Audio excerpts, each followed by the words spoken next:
বন্ধুরা, এখানে রয়েছে আমন্ড, আখরোট, পেস্তা, কাজু আর চিনে বাদাম। এইগুলো আমরা সব ড্রাই রোস্ট করিয়ে গুঁড়ো করে আমার মেয়েকে খাওয়াই। বাইরের খুব একটা কিছু খাওয়াই না। এটা কিভাবে বানাই তোমাদেরকে দেখাচ্ছি, একবার দেখো। আর এখানে রয়েছে চাল, মুগের ডাল, মুসুর ডাল আর ছোলার ডাল। এই সবগুলো ভালো করে ধুয়ে রোদে শুকিয়ে নিয়েছি। শুকনো কড়াই হালকা ড্রাই রোস্ট করে নেব। কড়াই দিয়ে দিয়েছি, এবার ড্রাই রোস্ট করে নিচ্ছি হালকা করে।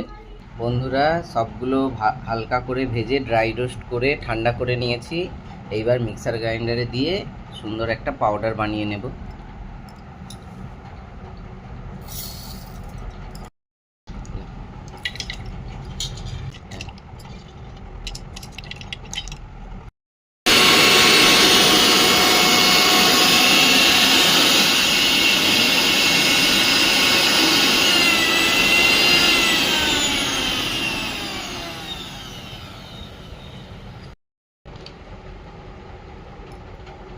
দেখো বন্ধুরা, সুন্দর একটা পাউডার তৈরি হয়ে গেছে।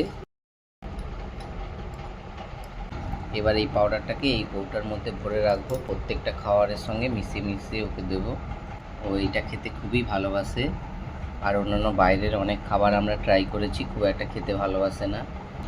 তোমরাও চাইলে তোমাদের বাচ্চাদের এটা খাওয়াতে পারো। আমার মেয়ের 1 বছরের উপর বয়স হয়ে গেছে, ওই জন্য আমরা ওকে এটা খাওয়াই। বাচ্চার ব্রেনের বিকাশের জন্য খুবই ভালো। তোমরাও এইভাবে খাওয়াতে পারো।